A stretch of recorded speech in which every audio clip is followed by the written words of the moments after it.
is there any chance Saleh doesn't get a head coaching job next year? Like, I was shocked he didn't get one this year. I thought he deserved another shot. I didn't think he did that bad with the Jets. They fell apart without him. There's definitely a chance he doesn't get a head coaching job. You think so? Yeah. That would Number suck one, for him. That would suck for him, man. I think he's going to be super picky this time because he knows it's probably his last shot. So he's not going to take a job where they don't have a quarterback, like an ownership. You know what you didn't know the first time, right? It's like the second time you buy a house or a car or you change jobs. You know what you didn't know the first time. So, and I think he's not going to settle for a job that's not a really good situation for him, because also he's in a really good situation in San Francisco too. So, you look around, it's like, would he want the Miami job with Tua? I don't know. Would he want now? The one thing what about the Baltimore one? Not Baltimore. I think Cincinnati. I think it's much more likely that Cincinnati fires Zach Taylor, and then Joe Burrow is sitting there. The problem is Joe Burrow has another. He's not. The problem is he's not Cincinnati's MO, because Mike Brown is not going to hire the hottest candidate in a cycle, because that hottest candidate in a cycle means you got to pay him, and there's no, as you said, no salary cap for coaches. There's a reason they went Zach Taylor. Like that. There's other parts to it. So I think Baltimore's the one to keep your eye on.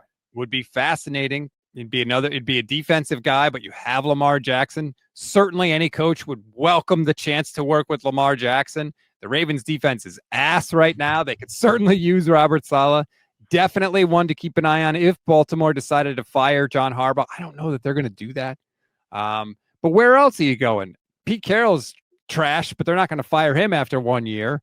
John Gannon, stay in division, but Bidwell, it's such a bad organization that maybe they're always the worst rated in terms of the players survey. You think after game planning against Kyler Murray, you think Robert Saleh is going to want to go there and inherit that? No, it's going to be, I think it's over. I think it's over for the coaches and the quarterback in Arizona. I think it's starting new, but you got two pretty good offensive and defensive lines in terms of personnel to be able to build around if you're Saleh. But where are you going for your quarterback if you're Arizona? He's not doing that. You can go stopgap for a year. You can go Mac Jones for a year. He's not doing that, man. I don't think he's doing it anyway. What are you going to do? Like, wait around? There's 4 jobs where you can't really not do that for. 5 jobs, and Jim Harbaugh pounced on one. That's what I'm saying. That's why I don't know that he's a candidate too, right? Like, let's say the Bills job comes open, like Sean McDermott, they're not going to replace Sean McDermott with Robert Saleh. That's not something that would happen, right? Chiefs job came open. That's going to be on staff, right? Chiefs, Andy's going to be replaced likely by somebody. Matt Nagy's hanging around, right? That's what he's there for. That's what he's there for, man. And then Baltimore's the one of those, because Cincinnati, he's not going to pay, and Saleh will be expensive. He makes a lot as a DC. Even a place like Pittsburgh, Tomlin might not be there after this year, but he's certainly not going to want to coach Aaron Rodgers again, or if Aaron Rodgers is even there. And if not, that's no quarterback, right? Right. So, that's why I think it's very possible that he does stick around, not because he doesn't want to be a head coach again. He clearly does, but I think he's not going to rush into this. He's not going to rush into another marriage where it's not just right. I don't think people turn down promotions like that, man. I think that was like the Josh McDaniels thing until he pounced on the Raiders and it still went wrong. Like, you just got to go when it takes it. Like, that's where I don't fault McDaniel, because that was the only place that interviewed him, but I think it kind of shot himself in the foot, and that's lifetiming. Like, I think McDaniel could have been a successful head coach. I don't think McDaniel will be a successful head coach, if that makes sense. D'Amico turned down job offers 1 year and came back to San Francisco. I'm telling you, I don't think it's a given. I think he's going to want to leave for the right job, and I don't know that the right job is going to open. I really don't. Now, maybe I'm wrong. Maybe he just leaves and does, gets paid so much money. Maybe he gets offered so much money that he's like, I can't turn this down. There's a reason Gus Bradley came with him, pal. Well, yeah. And there's a reason they brought Carter Bradley on the team, man. No, they're keeping him around as a defensive assistant and not a coordinator, just, so that he can replace Saleh when Saleh goes. I agree. They're protecting themselves, but it's not because, Are you not hearing me? I feel like we're on a different wavelength tonight. No, I don't think that you do all of that for Gus Bradley if you think Robert Saleh is going to be super picky about going back out to the head coaching market. You Like, do. You just had Steve Wilkes and Nick Sorensen as your defensive coordinator. They wanted a backup plan in place. yeah, because they think Robert Saleh will leave the first chance he can to get hired as a head coach. I think they had to prepare. That's how it works. That's why they don't want to be out back in the defensive coordinator market. So they're paying a guy to not be their defensive coordinator and be their future defensive coordinator. Hope for the best, plan for the worst. I think that's why Gus Bradley is there. How do you convince Parag Marathe to pay $2 million salaries for coordinators with one guy not working as a coordinator and also pay a salary to his son who's not an NFL level quarterback? I don't think you could pull that off if you're Shanahan and Lynch after they cut all the finances. Maybe they cut some of the finances so that they could do just that. Sleeper is the #1 fantasy sports app. It pays to know sports. Pick more or less on top players. Your first pick is on us, so start winning now. Play in Texas, Georgia, Minnesota, and 27 more states. Pick anytime across all sports, pregame or live. Over 10 million players are already on Sleeper. Make your picks count. Score up to 1,000 times your cash. Join today. Get up to $100 credit using code GSPE. Call your shot on Sleeper. Download now. As Benali points out, Ben Johnson turned down jobs for a season as well. So guys do it. Look, okay. You know, can we talk about this whole turning down job thing in the NFL? You know what I think that is?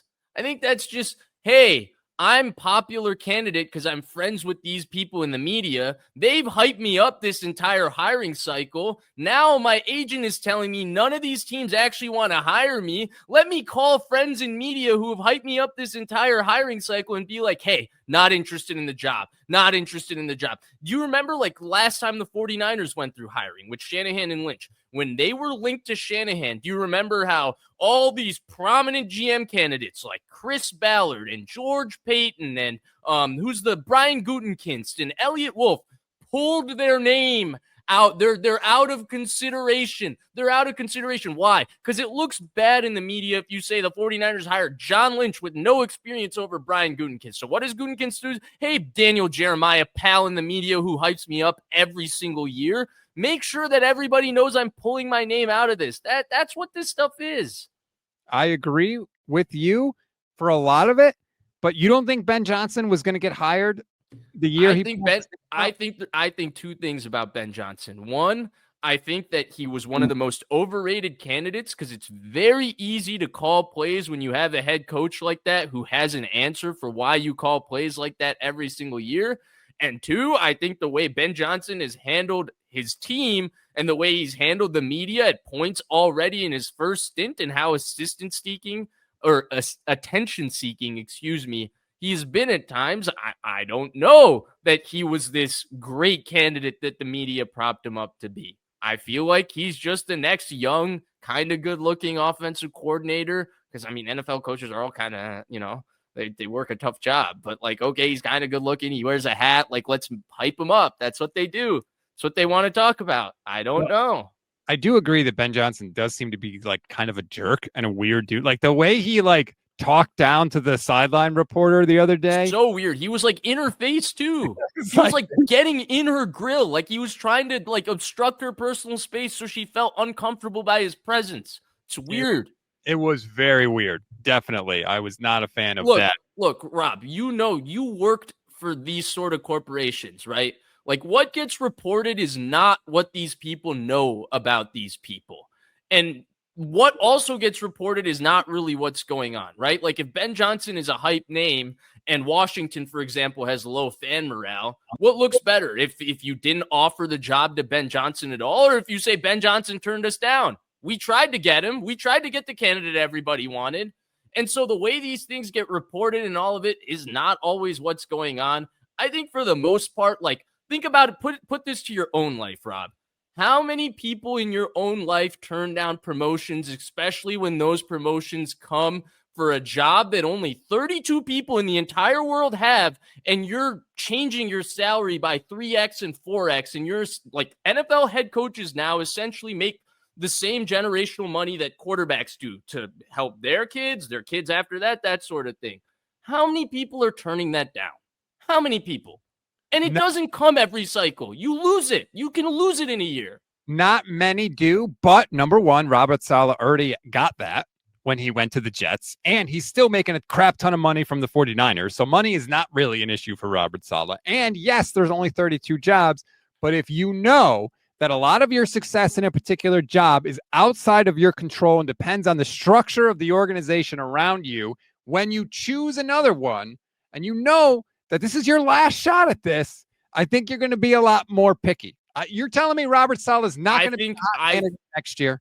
I think you have to have the self-belief to be a good head coach that I can coach any team. I can turn around any situation. And I think that's the ridiculousness that they all believe. I think he still believes he got fired too early because they were 2-2 when he got fired. If you actually remember, the Jets were playing kind of their best football. It looked like they were turning the corner, and then they fired him out of nowhere, and things went wrong with Jeff Ulbrich. I think if you put Saleh on a lie detector right now, he would be like, oh, they like, Chris Johnson is an idiot. Woody Johnson, he's an idiot. If they didn't fire me, we might have made the playoffs with Aaron Rodgers because Rodgers played kind of well to end the year by Rodgers standards because, he's been kind of this year, which is, it's kind of disappointing. He's really old, man.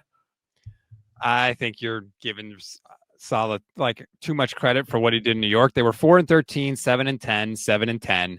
And I think he knows that I can't coach any situation because he just experienced it in New York. Even if he thinks he didn't deserve to get fired, he probably thinks that because a lot of the stuff that happened to him was outside of his control. There's only 32 of these jobs, man, and you're not hot every year.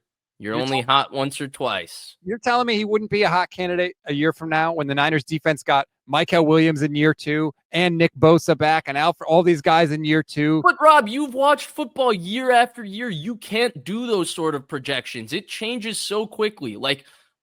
You can say that, right? But that's also you're telling me that you thought in 2012 that Aldon Smith would have the best season he ever had and never be anywhere near that good ever again. None of us know these sorts of things because these are lives and careers, right? Shanahan says, you don't know if they're going to be alive tomorrow. That's the thing about these head coaching jobs. How many candidates have you seen that were head coaching candidates and then out of the league? John DeFilippo, you remember that guy? There were a lot of guys that are head coaching candidates that go out of the league, but that's because they're not good coaches. You think Robert Saleh is not a good coach? No, but I also think that at the end of the day, football comes down to the players. And if you have bad players or if you have a situation where things go wrong in terms of your players, you can lose your hotness as a coach. Okay, let's not go with that sentence. You can use your Yeah, I know what you're saying. You can lose your sort of mojo, your whatever, I don't have a good word. We lost it, man. We had a good flow.